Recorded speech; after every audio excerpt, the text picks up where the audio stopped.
IVM. There's a quick survey to fill out on ivmpodcast.com/survey. It lets us know a little bit more about who's listening to us. And you know what? We're going to do a few prizes. So, we'll do a random drawing of maybe 10 people and we'll send you all some swag. Remember, that's ivmpodcast.com/survey where you can fill out the survey. Close your eyes for a moment and imagine.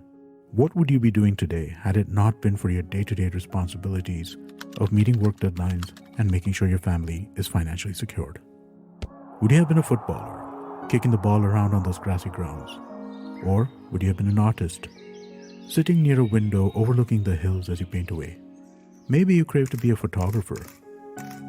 But here you are, framing a picture of the life you wish you had. But this can still be a reality.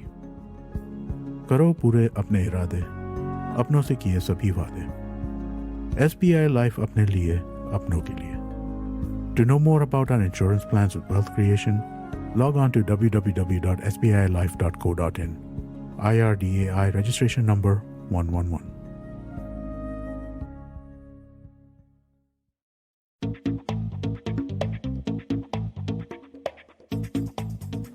The growth of direct-to-consumer companies, especially boosted by the usage of social media platforms like Instagram, WhatsApp, and Facebook, has really helped grow a new kind of business.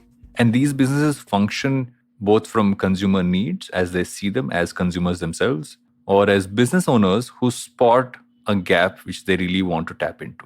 And as they've done this and grown this ecosystem of multiple businesses, it's come out with many learnings all of us can have in terms of how we can actually build businesses ourselves. And today I have two such founders on the show today. I have Pallavi Utagi, the founder and CEO of Super Bottoms, and Mamta Roy, the founder of Odette. Both of whom have built some very interesting businesses on the childcare and fashion and accessories categories, respectively. And more than anything else, to understand from them both their insights into the categories in which they operate, but also to dig into their journeys as entrepreneurs and as women in terms of how that has been for them through this period and going ahead. I'm Varun, and this is Advertising is Dead. We're right back with Pallavi and Mamta. Love fighting? We've got you covered. Check out our show, The Fighting Goat, where we, the voices of the internet, Arjun Chipalkatti and Somesh Kamra, bring to you crazy weekly action on your favorite combat show, The Fighting Goat. Be it commentary, breakdown, predictions, analysis of styles and techniques. And of course, your round of favorite fighters. You can listen to us every Thursday on the IVM Podcast app, website, and all major podcast streaming platforms. Welcome back to Advertising is Dead. We've got an interesting bunch of people to talk to today because I have my notes out. If I want to kind of start a business today, I believe that for you to understand where your learnings really come from are from people who are really building strong businesses. And I two people here who have actually done that and are doing that in such an interesting manner. I've spoken about them in introduction, but welcome to the show. Welcome, Pallavi. Welcome, Mamta. I'm excited so much. for Thank our you so conversation much. today. Thank you, Varun, for having us here. Likewise. I want to kind of start off by asking each of you, and I will promise this will not be musical chairs. I will not ask both of you the same questions. I will try and keep this as pointed as possible. But to start off, I want to actually ask both of you how this journey began. How does the journey of Super Bottoms and Odette really begin? I'll start off with you, Pallavi, and then I'll come to Mamta. So, Varun, my journey began with my baby's bum. So that's how I always did, because when I became a mother, I was like any new mother told to use langot as much as possible, use disposables lesser. That's the typical advice any new mom gets, especially in India. And that's what I also was told. And that's what I started doing. But eventually I realized that both had their problems. And also, I'm a little obsessive about sustainability. There's this new term floating around called eco-anxiety. So I used to get it every time there was a basket full of diapers going out, and it used to be a trigger. So that's when I thought there has to be something which gives me the convenience of a disposable diaper button cloth. And that's how I started to look for something, and Super Bottoms was born out of that need. So I have a bunch of questions on this side because I have a 4.5-year-old. I've been through this process of trying to find the right diapers. Went through that entire cloth versus everything else perspective as well. But I'm going to come to that. But I'm first going to come to Mamta and ask about how her journey started. I'm going to come back because I have a very interesting follow-up on what you just said. So my journey starts from right when I was, I think, 14 or 15 years old. And I was deeply inclined towards anything to do with fashion. And so that's when I wanted to go to FIT New York for studying fashion. But since I came from a background, which is a Marwari background, my father insisted I couldn't do that. But the inclination never died out. So we, as a family business, were into fabric exports. Started by my father, went into garment exports, which is to mostly the European countries, which is currently looked after by my younger brothers. And so we moved on. It was a journey. We moved on from men clothing, we moved on to women clothing, we moved on to kids clothing. But out of the blue, I realized that, okay, the garment thing is doing extremely well. We're doing very well. But what about accessories when it comes to women? Because a woman, in my opinion, is very, very incomplete as a look if not accessorized well.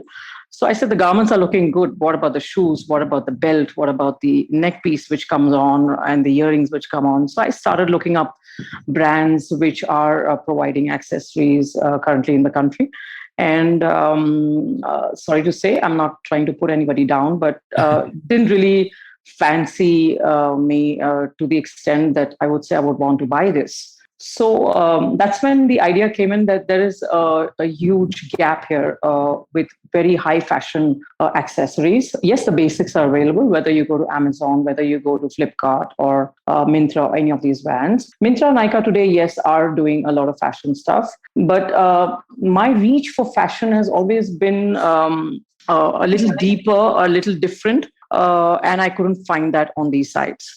So that's when I started Odette overnight, wherein, of course, my family said, where are you going into accessories? We've got a family background of garments, fabrics. It's totally new. Are you sure you want to do this? I said, yes, I want to do this. And I just started. From my home, sitting on a sofa, and I said, let me just post some stuff on Facebook, Instagram, see how it goes. The response was so good. That's when I started on a site, and we developed a site, and we moved on. And today, from accessories, we moved on to deeper categories because of the great response. We're doing accessories, we're doing shoes now, we're doing sunglasses, we're doing hats, fascinators. All these categories are not very easily available in this country. Very basic ones, yes, again. Then we moved in to Indian clothing now. We've moved into home decor. We've moved into essentials in terms of skincare.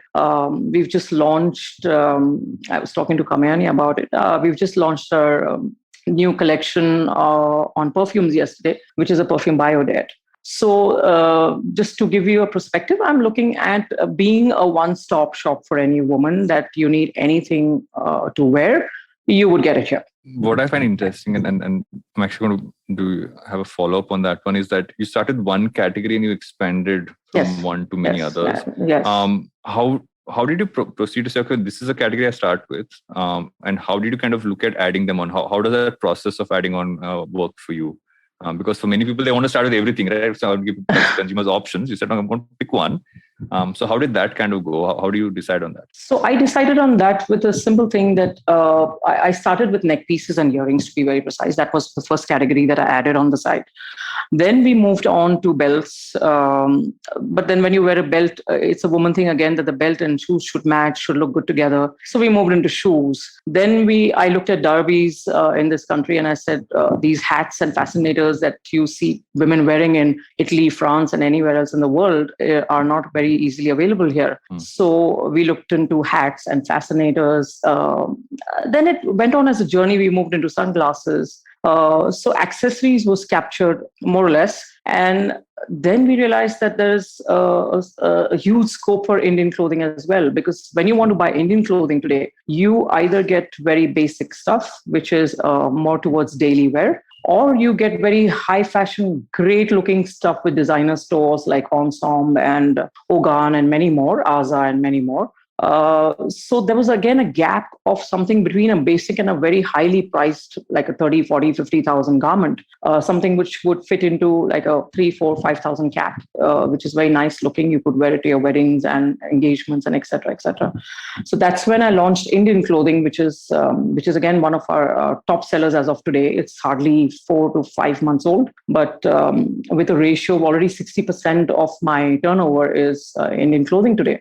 So so we're again moving on to Western wear shortly. Okay. So it's again with the feel that it should be all available under one umbrella, that you don't need to look at any other site when you want to buy anything. You find a gap for and you yourself. keep moving into that gap. From one gap leads to the other gap. I keep looking out for those gaps. Yeah. Speaking of gaps, and Pallavi, I want to come to you on this one, is that one of the most interesting parts of how you built Super Bottoms has been the fact that you went to the community who saw the gap, right? Is that a large part of your initial growth and how you kind of grown has been through Facebook groups, has been through that core set of, I think in agencies, we call it the mom groups, but I feel that it's far larger than that, just from like a mindset and reach in that perspective. So how did that kind of amplification happen for you when you went to the groups and saw the need there? How did that journey go? So the way it started was, when I was a new mom, and typically I think they say that it takes a village to raise a child, and today the village has gone online, I feel, and there are all these communities and WhatsApp groups that you are a part of, or you can be a part of if you want to, and they're very powerful because you get a lot of authentic advice from other parents. You get to talk to experts, and I realized that this is a place where everyone is, and people trust each other a lot there. There are people who make friends over there which last lifetime, and they have not even seen each other or met each other.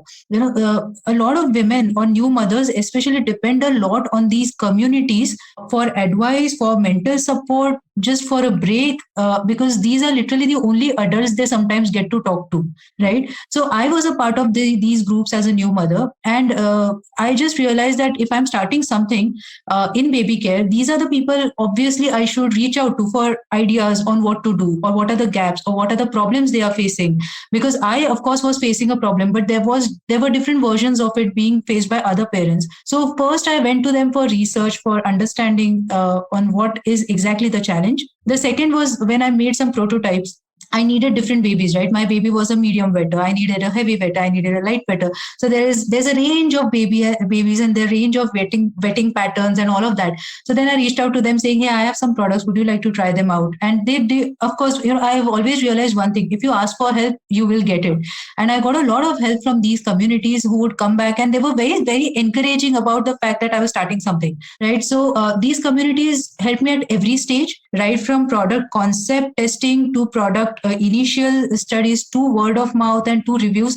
And even today, I think some of our one of our biggest channels would be these Facebook communities or the WhatsApp groups.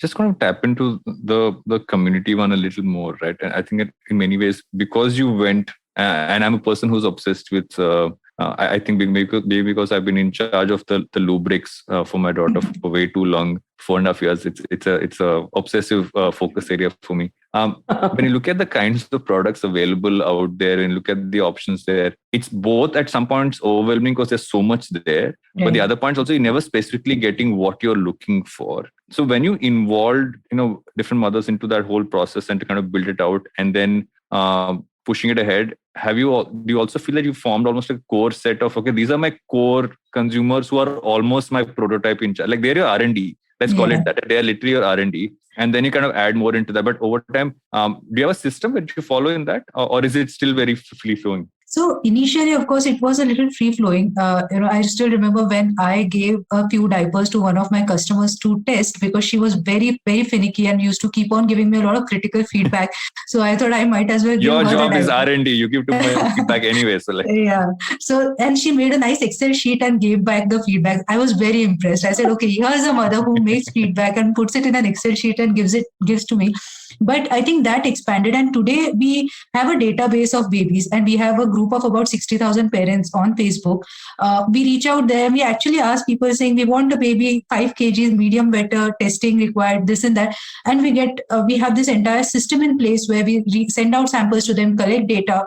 Of course, we also have the formal testing that we do in laboratories, but I think this is unmatched because here mothers give us feedback right up to the point of, Pallavi, this button should be a little on this side, and then this will do it, or this little gap that is happening, this is causing a problem. And I think that has really kept us ahead in terms of the competition and everything by getting such micro feedback. And today, of course, we have a formalized systems, but right from the initial days, we had this group of core set of people who are very, very conscious about their parenting choices, who would give us the most critical feedback that we could work on. Speaking of feedback, and I want to come to you, Mamta, on this. Obviously, as you spread across categories and accessories, especially because that's where you kind of kicked it off from, people are very finicky about exactly the kind they like, right? And maybe finicky is too extreme a word to use. But like you said, you went out, you couldn't find the kind which you wanted, so you decided to make it yourself. So I'm sure there are enough people who would have. Yeah. So how do you look at that aspect? How do you look at what consumers really want, and how has that consumer really evolved with your business? That's quite funny actually, because there are some styles which I think will do so well. Right. And sometimes they do well, sometimes they just don't. Sometimes I don't like certain styles because I feel they're too common, etc. But they just become our bestseller. So it's a very tricky situation here, especially with this kind of population, with this kind of different thoughts and everything, different likings by customers. It's difficult. So the challenge here is to have, what I've realized is to have a combination of all sorts. And not try to bring in my own choices here because maybe that's something I like and maybe that's not something somebody else would like because it's not their choice. So what I'm trying to do now is trying to put in a bit of all sorts of looks across categories so that I'm trying to capture each and every segment of population in this country so that there is something for everybody. Whether you're high fashion, whether you want to have something high priced, you want to have something medium priced, you want to have something low priced, you want to have something which is more basic. So yes, now I'm getting into a bit of basics as well for daily use. That's another line that I'm coming up with. So along with high fashion, it's going to be a combination of high fashion as well as basics at the same line. So so that's to bridge the gap between different consumers. I hope this answers your question. It definitely does. And what I also find interesting is, and I think that goes to both your businesses, right? A large part of your audience interaction, community building, as well as sales outreach actually happens through Facebook, Instagram, WhatsApp, which is, in many ways, that is the most like new age thing ever, right? At some point you bypass everything, literally gone to one ecosystem, everything kind of happens through that. Yes. Mamta, I want to ask you, and I'll come to Pallavi right after that. How do each of these kind of help across your entire process as a business? So Facebook is tremendous for us. It's the highest return for us because the reach is so huge. It's so huge. The targeting is so huge. So the marketing department that we have, they kind of keep retargeting, re-optimizing the ads to get a better ROAS absolutely on our ads and the campaigns that we run. So Facebook is at number one for us. There are, of course, others. Instagram, of course, again, is huge, where we post daily, we boost daily. So there's more reach for our posts. More people see it. Following has to increase. WhatsApp, we have tried in the past. I've brought it up to the WhatsApp team as well. We started with a lot of broadcasting. We did daily broadcasts of, let's say, 3 to 4 articles every day with a smaller customer base. But now our customer base is so huge that we are not able to do that customer daily broadcast anymore because they kind of ban you. They don't allow you to do it. So I have written to them that please allow us to do this, maybe with a cost attached to it or something like that, without spamming people generally. But I think these 3 platforms generally are fantastic. WhatsApp today, my entire customer care is through WhatsApp. It's all channelized through WhatsApp. There's a customer care number. You come back to us on WhatsApp. You ask us your questions. We reply to you within maximum 12 hours. and solve your questions there. So each one of them, I think, as a platform has helped us grow tremendously, along with other channels, of course, which I would not like to name here, but many more platforms where we are visible for marketing. But I think 70 to 80% of it comes through Facebook, Instagram, and WhatsApp. Pallavi, this is data I've actually gotten from your team only, is that about 60-70% of your sales is through WhatsApp, which I find, now you've taken the WhatsApp group for moms and you've extended that to the sales channel for yourself. So how has that really scaled up for you? And obviously other platforms as well. Right. So, right from the start point for us in the consumer journey, which is awareness, we use WhatsApp a lot. As I told you, there are groups, and somehow we have realized that new mothers, are very comfortable chatting on WhatsApp than on calls. So we use WhatsApp extensively. I have a team of almost 15 people only manning our WhatsApp support helpline. So we use WhatsApp for awareness. We use WhatsApp for feedback and also video demos. So it's a new concept. Cloth diapers in India is fairly new, and a lot of help is required for a parent to start using cloth diapers. And of course, when it comes to babies, people have thousands of queries. So typically they want to show the diaper, so they'll usually click a photograph and send it to us saying, is this fit right? And then we can really offer them real-time feedback very quickly. And I think nothing is faster in that sense. Also, for that matter, if someone is really struggling, or initially we have an option on our website where you can book a video demonstration, and then we actually get on a video call with this parent, and we actually demonstrate how to use the product. We have a team doing that. Our conversion on video demos on WhatsApp is 97%. So if 100 people take a video demo on our product, 97 people actually end up purchasing. So, yeah, and doing this on any other channel. See, WhatsApp is so prevalent that it's so easy for us to reach out to the customer because she is already there on WhatsApp. So I think in that sense, we have really exploited WhatsApp, I would say. And so right from awareness, feedback, and education, or even what Mamta mentioned, this is something I relate to completely, Mamta. I feel that a print will work beautifully and the customer doesn't take it. And then sometimes we feel that, this is just not going to work, and they just, pick it up like. It's the other way. Yeah, we do this little voting thing on our community, on Facebook community, where before we launch anything, we ask them to vote. And a simple question, will buy, will not buy. And it has actually helped us reduce the chances of not getting it right, or, sitting with unsellable inventory. So at all stages, I think we have used Facebook, WhatsApp, Instagram now a lot in that sense. I think just to add to this, WhatsApp is, I think, the most brilliant way to communicate with anybody. The feedbacks that we get from customers on customer care is, why don't you introduce this? Why don't you introduce this segment? Why don't you introduce callers? So we say, why not? So we make sure that that particular category is added on to the next collection. So it's absolutely wonderful how we get to learn so much from WhatsApp, in terms of what the customers would like us to do going ahead. So that's brilliant feedback. Yeah. It's direct feedback from these customers, right? Like Pallavi's rightly said, that the feedback that you get from them directly on WhatsApp is much better than emailers and things like that. It's more personalized. There's more personal touch to it. I have a ton more questions to ask, but before my producer tells me, and she normally has to remind me, I've remembered that we need to go in for a break. So we're going to take a break and be right back with advertising instead. What is the workplace, and how does your gender and body affect your right at work?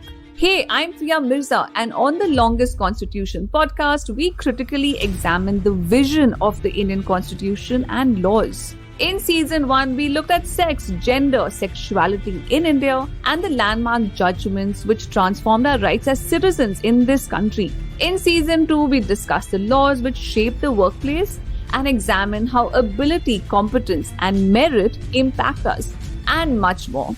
Join me, Priya Mirza, every Wednesday only on the IVM Podcast app, website, and all the major podcast streaming platforms. Welcome back to Advertising is Dead. We're still talking to Pallavi and Mamta.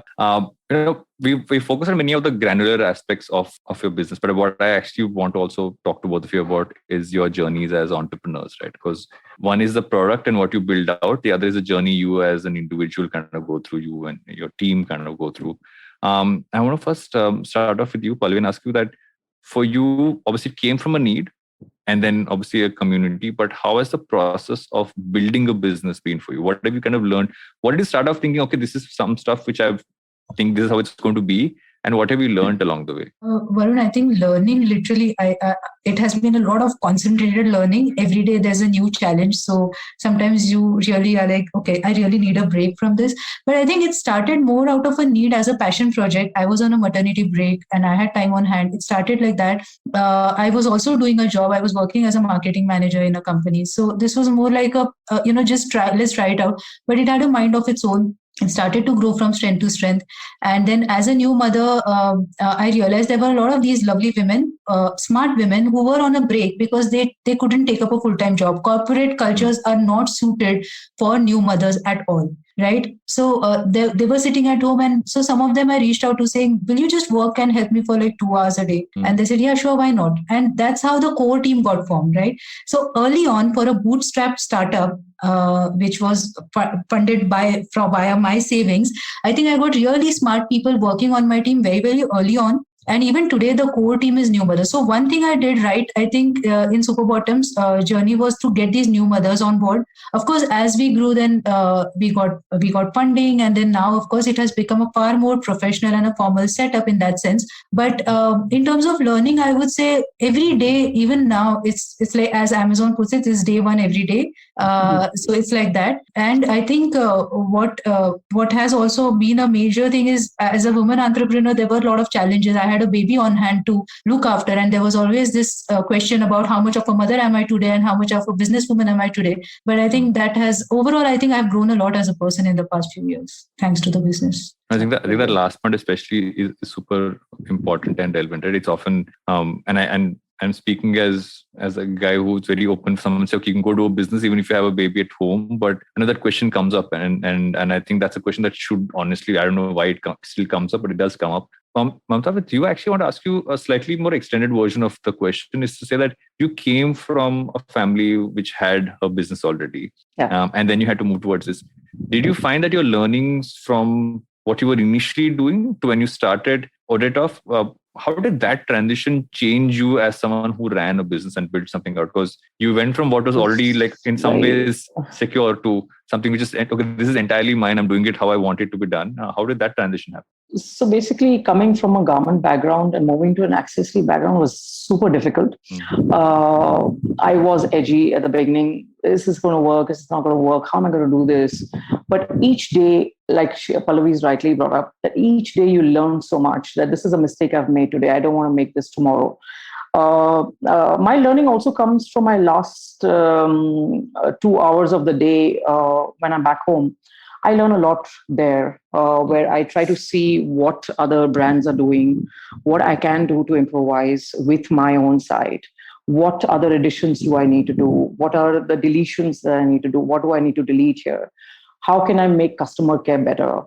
So the different fields that I want to work on, if I may break it into pieces, is number one, the collection. So the collection, the learning that I have got is newness. Every customer has to see newness on my site every day that you log in, because that's something I learned from myself, that when I log into any new site or any site that I'm fond of, I want to see something new every day or every time that I log in. I don't want to see the same old things. And oh my God, it's the same stuff. I don't want to waste my time over this. So that's a learning. That's also a learning that I had from Zara as a brand, because we manufactured for Zara in the garments that we did, that there has to be newness. Zara always did express deliveries as in 45-day delivery in every part of the world. You would see new stuff. We had to do those kind of deliveries for them. So I do the same. I do 2 collections per month now. Every 15 days, I shoot a collection of 700 odd articles, new SKUs, and which is a combination of various categories. So the next 15 days, we obviously edit and we try to see how we want to promote these articles and come up. And so that entire collection of 700 articles, you would see live on the site in bits and pieces of 50, 30, 40 each every day, right? So as a customer, when you log into the site, you will see newness there. It could be 10 articles today, it could be 5 articles today, it could be 30 tomorrow, it could be 50 tomorrow, depending on how fast the editing has been done and how fast we've been able to post it. So that's been a learning that newness is the key.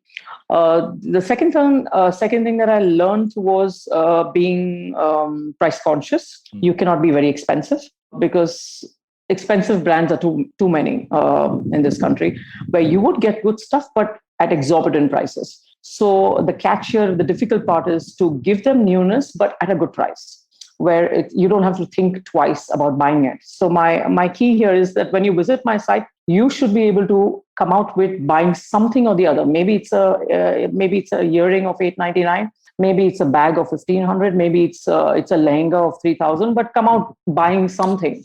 So that's been a learning to maintain the price with the newness.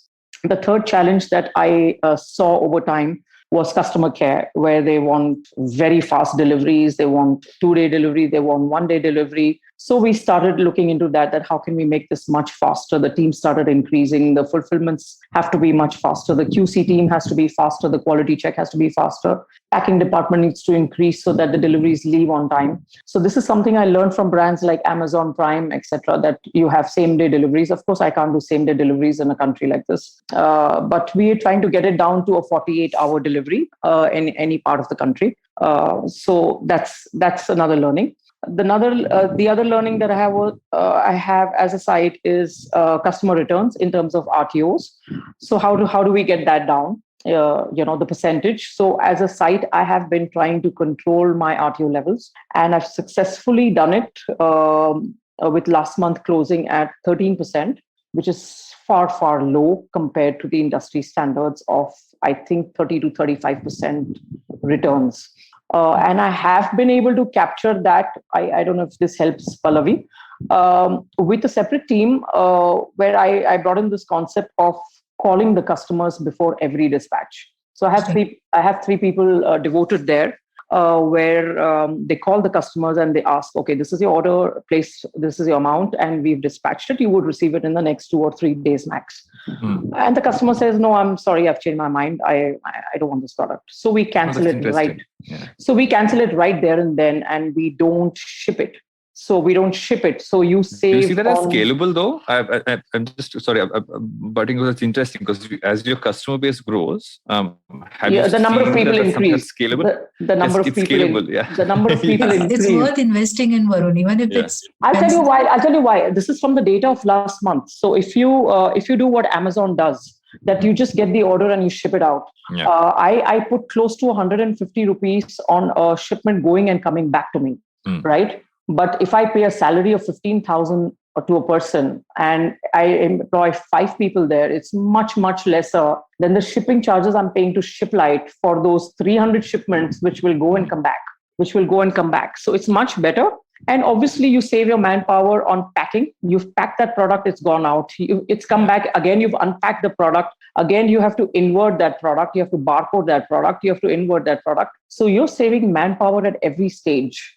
You'd rather just add 2 more people, 5 more people to just do those calls. Absolutely. That's super interesting. Absolutely. So I have been also building a relationship. Do you think that helps build a relationship as well with the consumer? They suddenly have you seen that they're surprised? Yes. Because there's a kind of a personal touch where the customer says, "Okay, I've ordered a pink sari, but can you please change it to a red?" In that style. So yeah, fine. We'll edit the order and we'll send you the red. So it's very instant. The customer gets a choice to rethink and evaluate the order in terms of, there are chances where there are 3 articles in an order and they say, okay, just ship these 2, cancel the third one, ship me these 2, or you ship out all 3. But I've forgotten to use my coupon code. Can you please ship it with my discount of 10% or 15% or whatever the code is at that moment of time? So we say, okay, fine, we'll edit the order for you. We edit the order, we rebook the shipment and we ship it out. So again, all these factors eventually reduce your RTO levels. at since I'm on marketplaces like Myntra, Nykaa, I'm on Amazon, Flipkart, LimeRoad, all of these sites. Their RTO levels are 33% odd, 30 to 35% when I reconcile at the end of the month. And I said, no, I am not going to have this kind of an RTO level. I cannot. I don't want to. Maybe they're fine with it, but I'm not. Because you see, for them, it's very different. The RTOs don't go back to them. The RTOs go back to us, the vendors, right? So it's very difficult on us to open those parcels again and to, again invert and all that process again. Yeah. And I said, no, I want to get this down. So I was at 20 odd %. And I've been very closely monitoring with my logistics guys as well, that if the shipment is in transit for more than 3 days, why is it in transit? So I take an MIS report from them daily. And there's a team which tracks it daily, saying that, okay, 14 shipments are in transit, 120 shipments are in transit, but it's crossed the TAT of 3 days. Why is it so? So they give us reasons. Okay, the number is not reachable. Can you give us an alternate number? The address is not found. Can you give us some help there? So that team again helps them back with that data and closes it and makes sure that the shipments are delivered and not RTO'd. Because for a logistic company, it's very easy to just take it in transit and say, okay, I'm not able to deliver. Let me just return it back. So that again adds to my RTO levels. So these are small little things, but it's a great learning. It's absolutely great. It's super learning as well. When I'm thinking about it, is that because the number of returns you see, like, and I'm talking from a consumer side, right? I know that people just buy something, okay, I want to just see how it is. And then sometimes you forget, okay, did I even order that? I've heard those statements. I've been guilty of those statements myself. I cannot put it on other people alone. Absolutely. Cancellation comments, by mistake, I placed the order. I mean, I'm like, are you serious? By mistake, you placed the order. You went on a checkout by mistake. But I mean, Pallavi does not have Pallavi does not have a by mistake I place this order problem. I'm hoping. No, so that would be bizarre. I'm lucky. Diapers are a non-returnable category. I'm really. Yes. It's a hygiene product. I would hope they would be non-returnable, because I would like if Yes. So when I say non-returnable, I mean. See, there's a difference, right?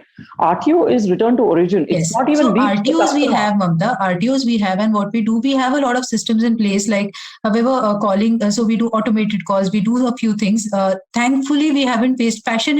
I think the returns problem in fashion is quite high. Thankfully, in baby products and diapers, it's far lower. And considering ours is a hygiene product, it's even lower. So that would, but thankfully I have been blessed on that front. But I know you've touched a raw nerve here in terms of returns and RTOs. It's quite a pain. And it's quite a pain. So Varun, when I see my friends saying, "I Myntra se 4 order kiya and then I returned 2," it hurts. No, so this when I was talking about this was actually RTO. So if you're talking about customer return, I don't have that as an option on my site. You could exchange it to any product of your choice. Within 48 hours of receiving a product, you can come back to customer care and say, I don't like this product, or I have received it in a different way, or it's been damaged in transit. I would like an exchange. So we exchange the product. So from a customer point of view, a return for me is zero. It's zero. I don't entertain that like the other brands, because I have my own rules here, right? With an accessory brand, it's very easy for a woman to take the product, wear it, party out tonight, and return it tomorrow, right? I think Pallavi would agree to me with me on this, that it's very easy for me to just wear a neck piece, party out, and tomorrow say, I'm sorry, I don't like this product, please take it back. So I said, I'm not going to follow these rules by other brands. I'm going to have my own rules here, that you can exchange it, but you cannot return it and refund it.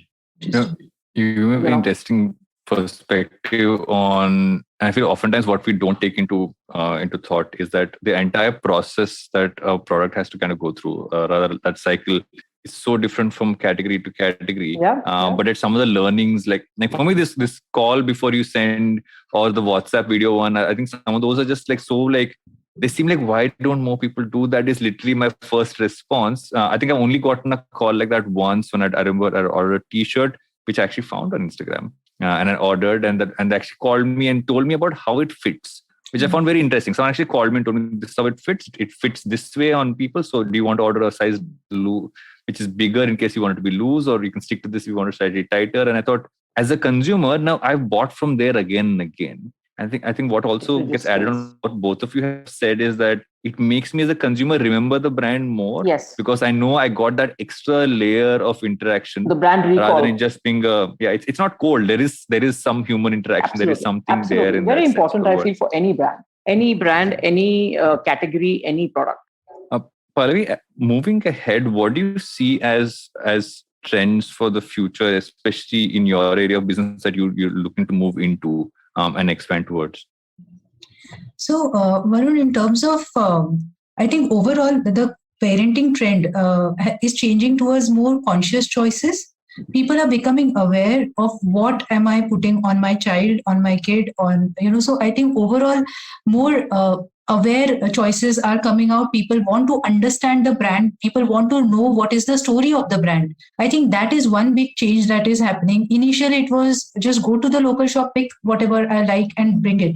But now people want to know the story. People are ready to even pay a premium if they really relate to the brand. So I think that emotional connect it is happening and it is increasing. We see a lot of that, and people call out brands. So if we do something which is not in line with our brand story, you can be sure that your customers will come back and tell you that, hey, we didn't expect this out of you, which happens. I think that is increasing a lot. In terms of products, I think we have set expectations. We are actually now giving people options to, bring out innovative products. I always say that the digital media has helped brands like us, which are niche and innovative, to reach out to consumer, which we couldn't do before. Right? Because we have no direct channel to the customer. We now have, and it is inexpensive, relatively, of course.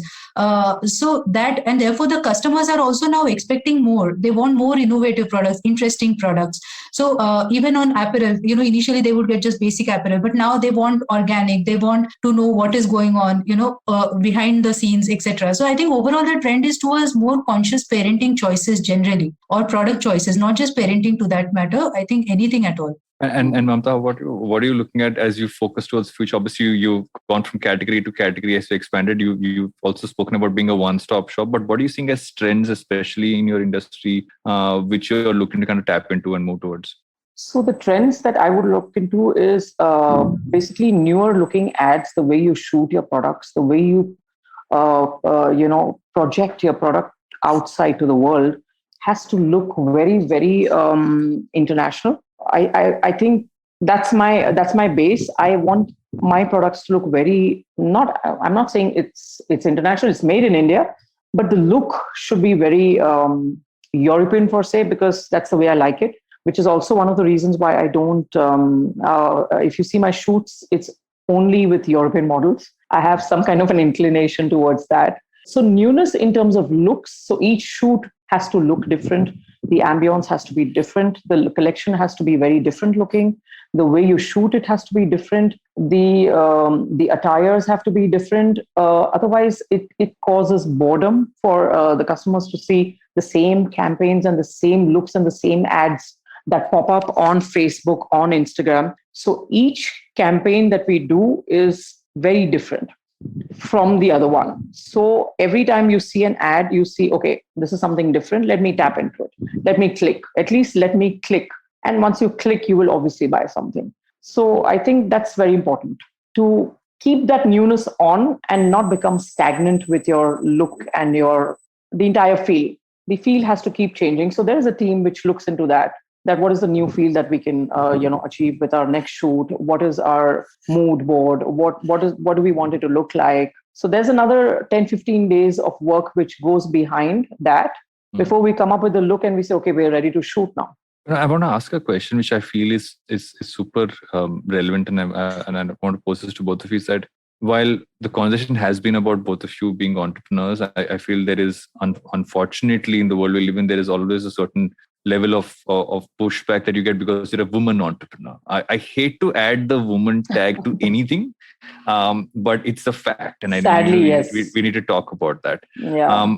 I want to ask each of you, what have you kind of faced as points of like barriers, be it on the funding side, be it on the functioning side, be it on any aspect of what your journey has been about, that has you had to push back against primarily because of your gender, not for any other reason. Pallavi, I'll start with you, and Mamta, I'd love your response right after Pallavi's done. So, Varun, you said women entrepreneur. Now there's another subset of it, mompreneur. So initially this term used to really get to me, and I used to get very irritated, saying, "Why mompreneur? Are you calling all fathers who are entrepreneurs dadpreneurs? No. Then why this special treatment to mompreneurs?" But I think over time I made peace with it, because there are challenges that I faced. Multiple. I think first is that people assume that as a woman entrepreneur, she would not be serious about making the business big. It is a hobby business. And I had situations where I approached investors, and they told me that unless and until your husband joins the business, we will not be comfortable investing, because आपका क्या है, आप For बंद anyone करके just listening चलो. to this podcast, this is an eye roll happening on all fronts for everybody sitting here because of that. But I agree, it's terrible. No, But it's true. it was quite sad, but Varun, it is what it is. And they actually went on to say that tomorrow, if your husband's location changes, you'll just wrap the business and move on, right? So how do we get the confidence that you are into it?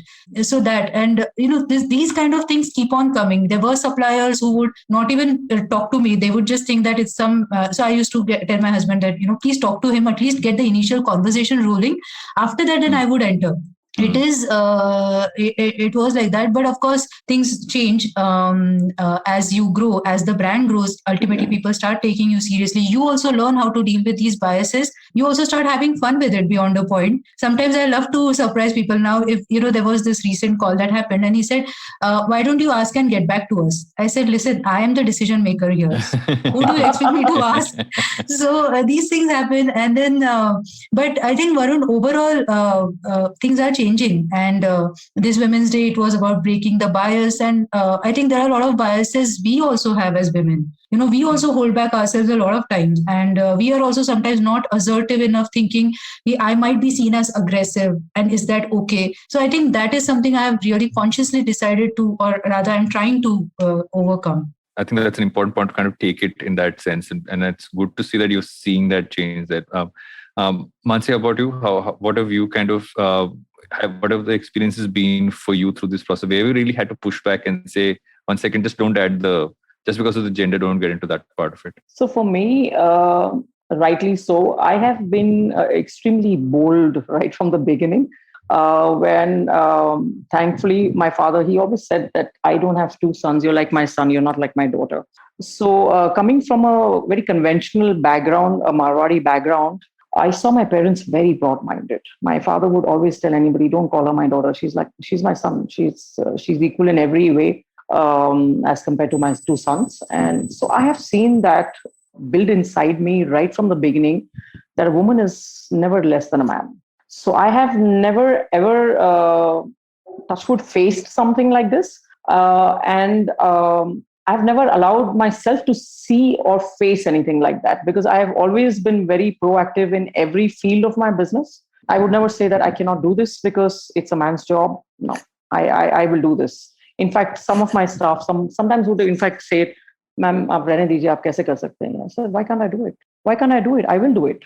So it's always been there at the back of my mind that I'm no less. And rightfully so, I've always had it at the back of my mind that I want to do as good as any man.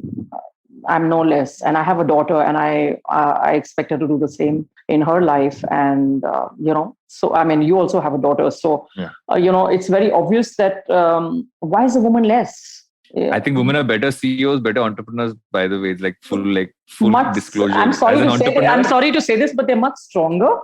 They're much stronger. Better multitaskers. Yes. I'm going to be. Yes. Yeah. So, I have an interesting story where I had this sales chap, and, one fine day he told me that, "Madam, आप ladies होके brand बना सकते तो मैं क्यों नहीं बना सकता?" And then he went ahead and launched a brand, and it did not work. But, it was just very funny how people also underestimate women entrepreneurs. And sometimes you really have to bite the bullet on that then. Yeah. Yes, absolutely. No, so my mom's a woman entrepreneur. She ran her business for many, many years. And I remember initially she had to really go through many, like my dad was like, do what you're doing. I'm supporting in what you want to do. Right. And so he was thankfully that person. But for my mom, she had to kind of go through a bunch of things to actually set it up and scale it over time. She's happily retired now. But thanks to her kids. But I think what I've seen on her part as well has been many of these things, right? She's actually gone through some of those people saying that hobby thing is the most irritating part. Yeah, that could be because of the times then, right? I think it's changed. It's definitely changed today. And it's going to be much, much better for the next generation, for your daughter, for my daughter, for Pallavi's kids, that it's not going to be there. I'm optimistic to say that it's not going to be there. There's not going to be like, oh, you're a woman. That statement won't come out at all. I think people are worried about getting called out enough these days, so they will also not say. Thanks to social media for that, at least. Feedback. Like you said, feedback from customers. I'm like, feedback from people not saying stupid things is also, I think, an important. At least for the sake of social media, I think that's a good thing. The addition which has kind of come in there. But I would like to add the social media for any brand like Pallavi's or mine or any other woman who wants to start a brand is the backbone. It's the backbone. You cannot do without them. Yeah. You cannot do without them. Offline, okay, but I'm not offline and I don't plan to be offline because online I'm doing so well. I don't see the need for my categories to have a store, a physical store. It's not required. Yeah. Because there's no trial, there's no size, there's nothing, right? So it's very easy for them to just buy it online. Why would I invest into going offline and that stress of, stores and closing with COVID and things like that? I mean, it's not required. So I think social media is hats off to them. What they've done is brilliant. Towards the end of every show, I ask my guests a set of questions which have nothing to do about what we've spoken about so far. These questions have stayed the same. This is not rapid fire. There are no random bizarre questions. It's just a way for our audience to kind of close off the episode with hearing things beyond the work. It always gets trickier when I have two guests because one gets more time. So I'm going to try and figure a way to. So you can do alternate maybe. I'll do alternate. That's what I'm going to do. So I'm going to actually start with you, Mamta. I'm going to ask you, what did you spend a lot of time doing outside of work? That is a core part of like who you are. But people would be like, really? You spend a lot of time doing that? What is that thing you do outside of work? Partying. I've always loved partying. Yeah. If I get a little time to party, I would party. I don't get it these days, but yeah. Can I tell you this? This question normally makes any guest take a couple of seconds in answering. You have been, I would say, amongst the top 4 or 5 people who answered before the question has gotten over. That is how quickly you have responded to this question. I love partying. I want to party till the last moment of my life. Yeah, I want to party till the last moment of my life. Yeah. I want to work till the end. I want to party till the end. Oh, okay. I thought you were going to ask a different question. No. The other question is going to come, but the other question will come first to you. So then Mamta gets time to think for it. So my answer is rather boring comparatively. I love gardening and I keep doing that. Okay. No, it's interesting. You're interestingly not the first person to say this. A while ago, I think we're now like episode 170s now. In I think the first 30, 40 episodes, we had someone who came in and said he's an award-winning gardener and that was what he enjoys doing in his spare time. So I didn't know they were. Wow. He told me there were competitions and he's participated. So you're not the first person who said gardening. Although I think Mamta is the first person who said partying, by the way. All 170 episodes. No one has said this till now. This is the 171st episode? Something like that. I've lost count after the. And how old is this, if I may ask? The show started 2018. We've been going on since 2018, October, September onwards. It's been going on since then. Weekly since then. 4 years. Yeah, close to 4 years now. Yes. 4 years. It's been yeah. So you're doing an average of mathematics 3 to 4 episodes a month. One episode a week. Yeah, we do one episode a week. It goes out every Tuesday, and 4 episodes a month. Yes, exactly. 169th is what my producer just messaged me. My maths is my producer just messaged me and said this is going to be episode 169 is what my producer me has nicely messaged. I'm very bad at math, which is I'm always very good at math, so I was quick at that. So I'm going to ask Pallavi this first. Pallavi, what can you put together in an instant? Maggie. Definitely. My son's favorite food and I can quickly make it for him. You have given me the response that is the most given response for this question. See, amazing branding, right? Yeah. I'm going to come to Mamta and say that you cannot say throw a party. It's my favorite. I have to have a Maggie once a week. Mamta, same question to you, but you can't say throw a party. Green tea. Okay, fair enough. So there's green tea and there's Maggie. So this pretty much today we are on a food focus on this question. To both of you, anything that you've read, watched, or listened to in recent times that you recommend? Either if you can kind of jump in. Mamta, you want to jump in? But Inventing Anna. Yeah, I've been hearing interesting things about that show. It's brilliant. Brilliant. It it's close to what I'm doing. And of course, on a different line that she has scammed people, but the way she's done it, the way it's been portrayed, the guts, the courage, the vision, it's fantastic. You must watch it. And Pallavi should also watch it. I will. I've been contemplating, but I will watch it now. It's good. It's very good. Pallavi, how about you? Anything you I read this book called Infinite Game recently. Very interesting about putting things in like long term versus short term. Something that I think every founder has to think all the time. Abhi sale lagao, yeah, I should take care of the brand image and invest more in branding or in sale. So I think that book really puts things in perspective. Very, very pertinent for founders. Pallavi, if I may ask, when did you start the brand? 2016 is when I started, but yeah, 2018 I kind of pushed it. Okay. Similar. For me, the push is, for me, it's 2019. Okay. Yeah, just 3 years. So, and my final question is generally a spin on the name of the show. Again, gets tricky when I have two guests in here. So I'm just trying to figure out how to span this one on. But why do you think building a connection with the consumer the way you have using a digital first approach will not die? Can you repeat the question, please? Why do you think the way you built you had a digital first approach to building a connection with your consumer in the way you both build your businesses? Why do you think that kind of a connection will not die? I think humans crave connections. They love connections, and digital is just a platform which is so much more efficient. The reach is infinite. So I don't see why, connections are here to stay. Digital connections even more so. And I think people just crave connections a lot. They love to talk to people, connect with people, exchange ideas. So that is not going to die. And for brands, I think I love the name of your podcast, Advertising is Dead, because it is. There's so much disbelief right now, and consumers are so bored of people pushing things onto them. I think these real connections will in fact become the way, because that's where the authenticity comes in, and the belief is far higher in that sense. So yeah, I think they're here to stay. So it's got to be a combination, according to me, digital along with a human touch, where for instance, when women share their looks with us, once they buy a product from us, they share reels. It's so amazing, how they do reels for the products they buy. It's so passionate. So that's a personal touch, right?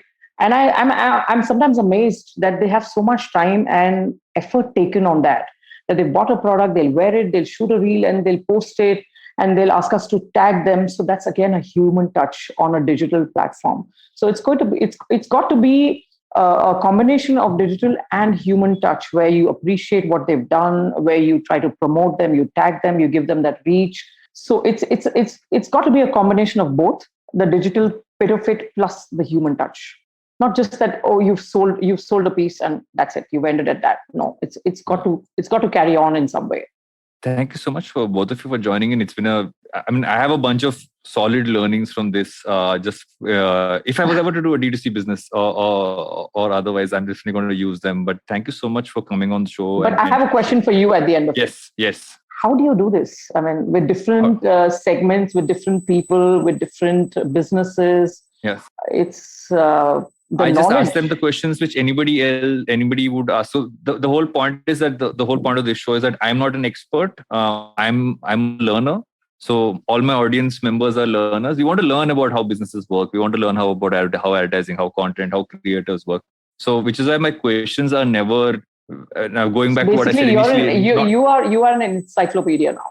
Yeah, I get to learn so much. My audience gets to learn so much. I've had people reach out over the years, say that, okay, they've actually, like when they're in, like, let's say marketing college, or when they are, in their jobs, they actually get to learn about an industry they might want to work in because of listening to the episode connected to that. Commendable, because you're giving the foundation to so many of them. So many questions are already answered for so many people.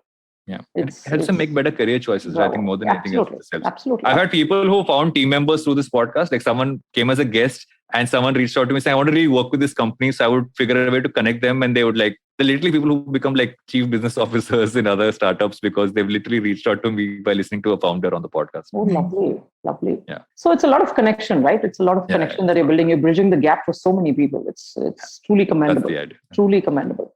Pallavi, you saying something, sorry. I just realized while I was talking. No, I just said that, I think this is something that our generation missed. We had a very limited view of what are the career choices. And I think this is great. This gets, if people are actually able to understand that there are so many other options, I think less people will become engineers in that sense. No, so I'm an engineer, so I think it understand. makes them save, they save a lot of time, money, energy, effort, everything.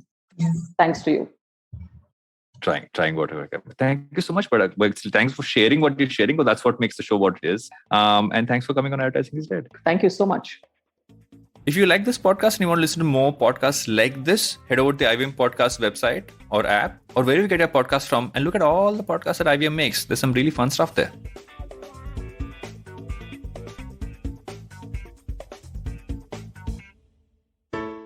Hey, it's been another great week on the IVM Podcast Network.